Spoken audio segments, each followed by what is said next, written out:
Mic. Hello, everybody. Is my mic muted all of this time? I hope my mic wasn't muted. If you're just listening to me, I probably need to start what I was saying again, that this is 2000, this is 2024. So let me know if you are hearing me or not. I'm sorry. I think I was, oh my goodness, I think I actually was muted for a bit. But let's hear this debate because we're talking about that debate today, the takeaways from it, not from a political lens, but it is from the lens of a speaker, from a speaking lens, communication, what worked, what didn't. So without any further ado, I'm just going to play like a minute and we're going to come back and speak. Let's see. Oh my goodness. I just hope that this was. Donald Trump left us the worst unemployment since the Great Depression.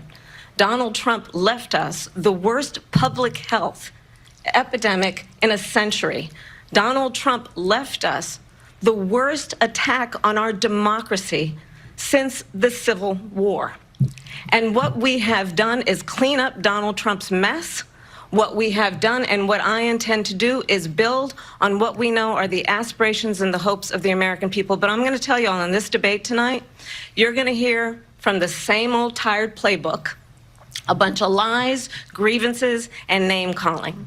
What you're going to hear tonight is a detailed and dangerous plan called Project 2025 that the former president intends on implementing if he were elected again.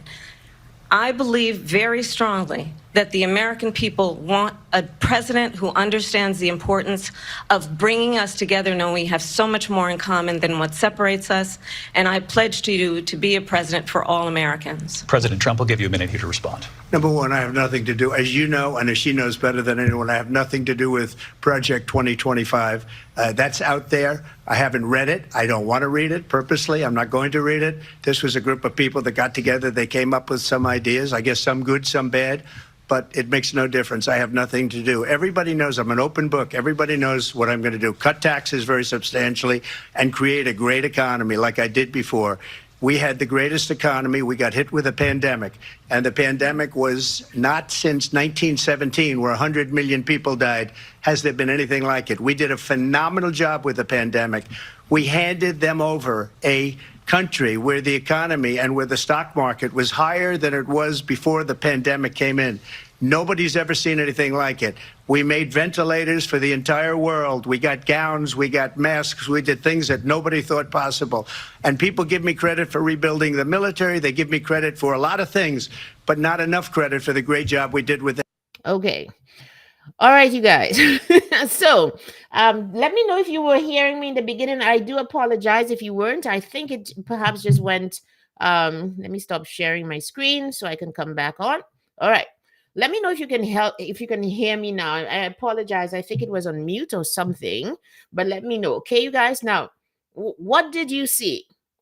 When you look at his speech, it hits you a certain way. And I teach that to speakers a lot.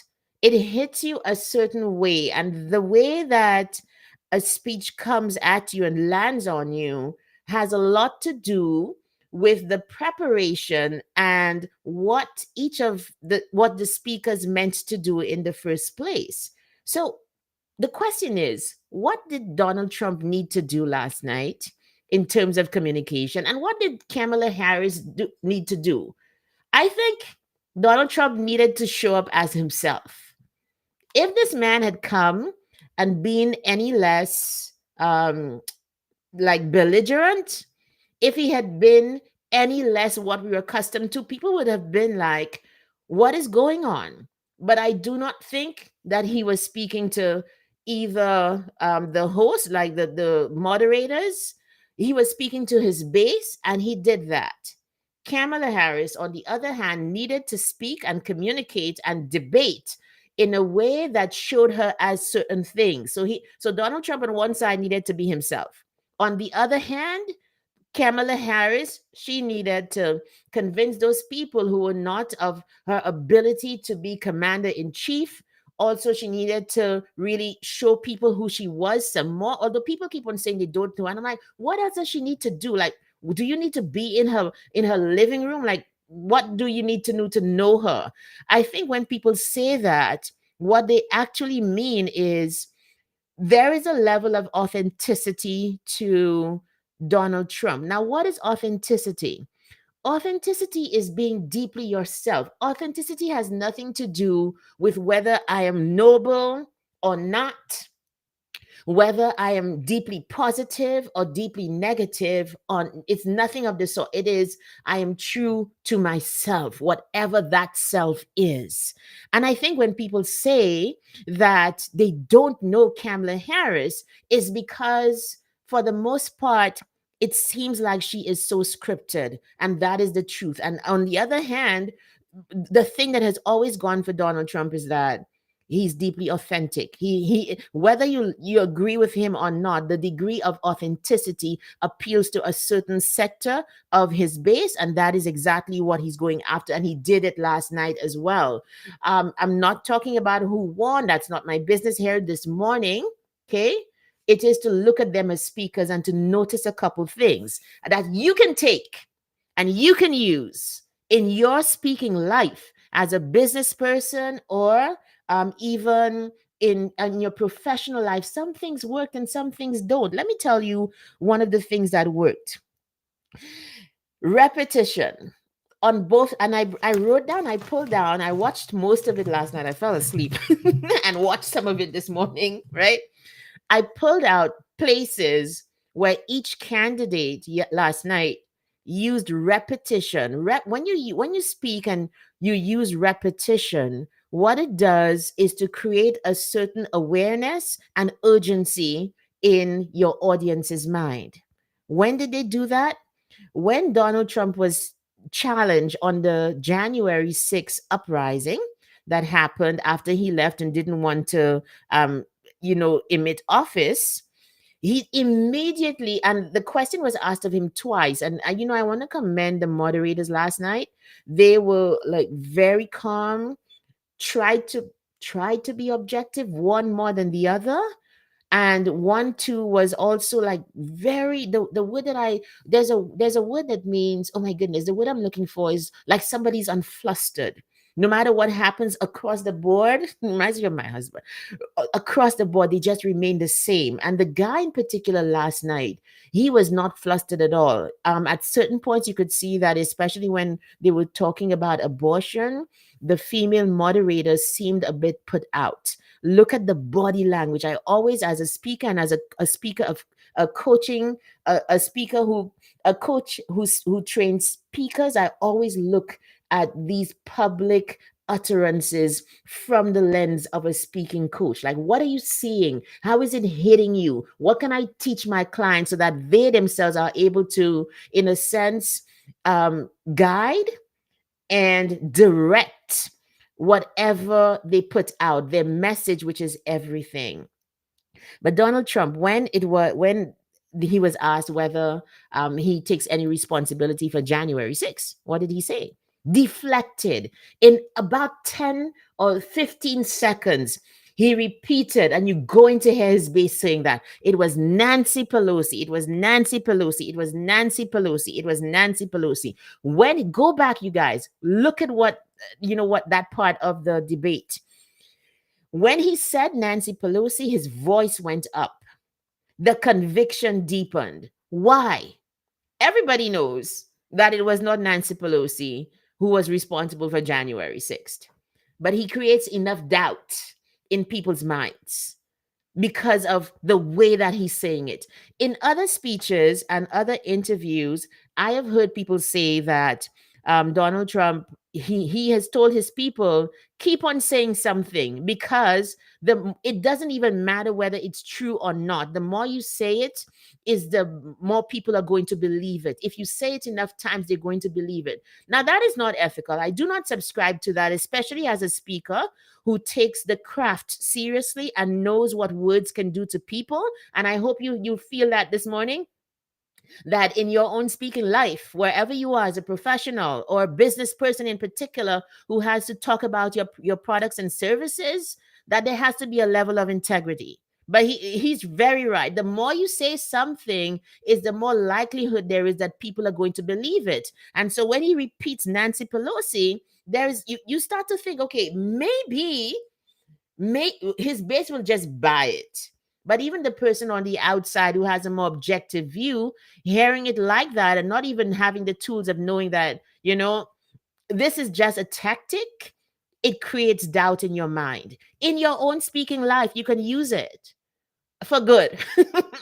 Repetition of the thing that you want people to know, to be informed about, to be educated about, to be persuaded about. If you repeat it enough times in a pleasant way, but an emphatic way and when you speak, they are going to get it. Now, how did Kamala Harris do that? Okay.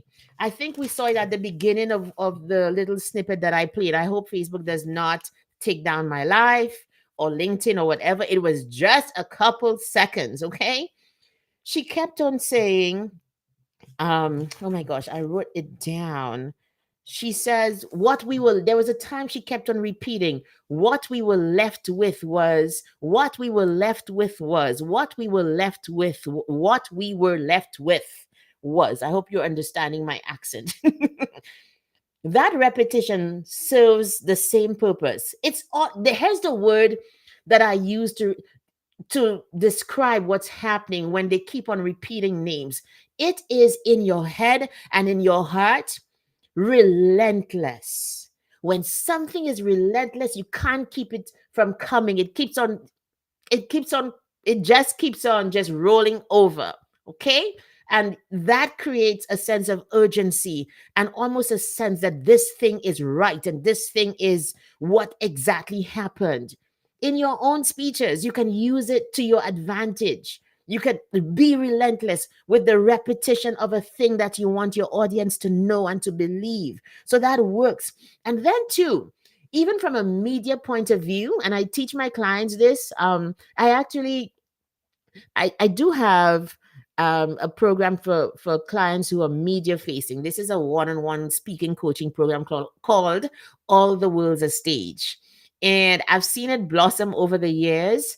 A very small number of people who are in it, but all the world's a stage is meant that every speech that you have, if you are that media facing person or public facing person, that we take your speech, we prepare you, what are you wearing? How are you showing up? What is the speech to you? I've even prepared somebody for a TEDx talk from using that program, because it really helps you to know that when you stand there to speak, even before you stand up and you get there on stage or virtually, you have to work out certain things in your head. What do I want to say? What is the message that I want to leave with people? And when you have the purpose of your communication clear, then on top of that, you layer the words, you layer how you dress, you layer what the body language is going to be. And so there's a certain amount of stagecraft with speaking that I think everybody needs. And Donald Trump is very aware of it. He's very aware. This guy's like what, 6'3", I think, 6'2", 6'3". So I mean, it didn't even matter because Kamala Harris filled the stage. She filled the screen in certain times when she was speaking. But you can leverage all of these things to your advantage. Your height or lack thereof, your girth or lack thereof. All of these things come into play when you stand to speak. And we saw that last night. So you can use the repetition. It also functions as sound bites. Just watch what happens today. Both of them are aware and prepared very closely for this. They put sound bites into their speech. I bet you people are going to pull out what Kamala Harris said about he left us with. That creates a certain urgency, and it will make, it will just blitz the news cycle today and for the next couple of days. Just you watch. Now, the next thing and the last thing I want to talk about is diction. You know what diction is? Diction is using the right word in the right context. Oh my goodness, I love it. Let me give you a very a, a lovely example of it. Words for me are like cheesecake. I love cheesecake. So that tells you what I think of words. To put the right word in the right place, that comes from just reading. That comes from having a diet of constant words, however you get them. So start now if you want to be that person. So two examples. There was when I was a reporter back in St. Lucia, I had the opportunity to interview one of our Nobel laureates. Obviously the one who was alive at the time. What are you saying, Lisa? And that is Derek Walcott. So we were planning the interview over the phone. When I called him, he said that, well, he couldn't do it in the morning, I think. He wanted to do it in the afternoon. Listen to the word that he used. That shows you putting the right word in the right place is such a beautiful experience for your audience. He says, I'd prefer to do it in the afternoon because it is more leisurely. Anybody else could have said, I have more time in the afternoon. I am more relaxed in the afternoon. But this man, who has a powerful, ethereal affair with words, he says, I'll do it in the afternoon where it's more leisurely or something like that. But it was the using of the word, the use of the word leisurely right there that was so nicely placed. Now, you don't have to be that kind of person, but you do have to choose words. And they did that last night. And I've got some examples for you.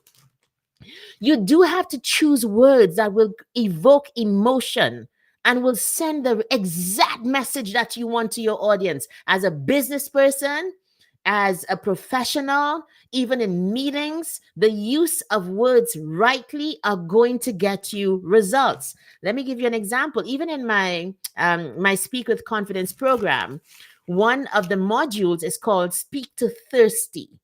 That use of the word thirsty there was intentional.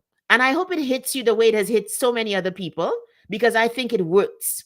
I could have said, speak to the hungry person, speak to the person who needs what you have to say.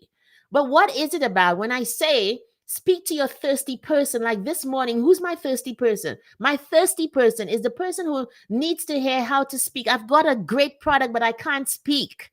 Lisa's saying, speak to thirsty. So my mind is going to cast back to who needs to hear what I have to say. The thirsty makes you think that somebody deeply wants it. And if you speak to that person, the way that you come at your speech and the way that you present is way different than if you're thinking, oh my gosh, is my hair, do I have spots on my top, which I do? Oh my goodness, I'm not well put together. Oh my goodness, what happened? When you speak to the thirsty person, then your mind is on serving and your mind is on giving that person what they want. You guys, I could go on for like hours, okay? But the entire week this week, we're going to talk about speaking. I'm going to help you because I want you to come to my session on Sunday. We're looking at what makes a great speaker, the secrets of the great. Let me just put this up for you.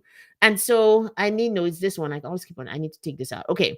On the 15th of September at 12 noon, 12 noon MST, I want to invite you to that LinkedIn audio event. Please come because you're going to really learn a lot. Okay. You really are going to learn a lot about some of the things that great speakers do, confident speakers do that you can begin to employ. So the LinkedIn, it's on I'm going to just post it up in a bit. Let me just come off the screen here, because there's a lot that you can learn. You do not have to have, like, some people have the gift of the gab. Some people will just flow out of them. That's okay. And not everybody can be an Obama. And he's actually the first person I'm going to look at today, in my post today, about some of the secrets, like some of the things that you can learn, and questions you can ask about what is it about when he speaks that makes you want to listen and makes you feel a certain way that you can then employ. It has nothing to do with the innate ability. Sometimes it is literally just stagecraft. But I was talking about diction, and we're going to end very quickly. Okay. So Donald Trump was very quick to use certain words. He just pops them up because he knows that's what his base needs. He says she's a Marxist. That plays into them thinking that she's very on the left. She's on the left quite a lot, right? He says, he said he had less rightly put words than her because his authenticity carried him. Donald Trump showed up as himself. Where he was good, he was very good. Where he was terrible on certain things, it didn't make much sense, right? But where he was good, he's so instinctive about the economy, about what works. The way you look at his body language, he handles the economy like he does um just any, like a deal, a business deal, you can just see that it comes instinctively to him, the same way that you can see how deeply Kamala Harris cares about abortion rights, which is what I think came out the most. But here's where the stagecraft with her and using words that triggered him, absolutely triggered him last night. She said, she used words like, and listen, and think of why she would use those words with that candidate, with that opponent. She said words like weakest, disgrace, terrible, disparaged, and demeaned. Okay. And these are just a few of the words that she used. And you hear words like weakest, disgrace, and terrible, and it almost sounds like it is Donald Trump who's saying that, because these are his words. That was intentional. And that tells you that. Last thing I want to say, I hope you enjoyed this morning. And I'll be back tomorrow with more on what makes a confident speaker, what makes a memorable speaker. And the thing with using these words, and it tells you when you have to speak, you've got to prepare well. I One of the things I teach my speakers is you've got to give people the gift of yourself. When you speak, you are a gift. The speech is a gift. And you have to take the time to prepare it, to nurture it. So, like, this is like 2 weeks before, even if it's a TEDx, long before, to sit down and to figure out, what do I want to come out of this? And when you decide on that, then you put in all of the ingredients. You have to think of the speech like you're creating a meal, okay? I'm putting in the ingredients. I'm putting in repetition. I'm putting in how I dress and how I show up. Because everything, if you just look at the beginning of the debate, I didn't see the end because I fell asleep. But the beginning, when they walked out, Kamala Harris, she came from stage right, okay? Walked over to him, did not wait for him to come over.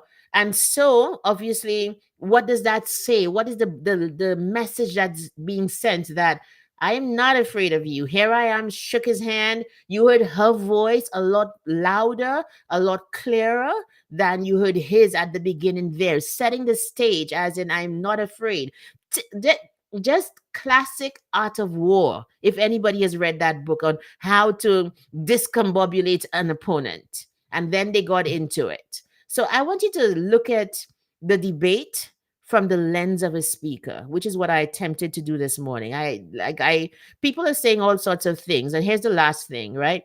People are saying, okay, she did better and all of that, but let's remember that a speech is a speech. They said the same thing for Hillary Clinton. Remember that? Both debates, she was purported to have won.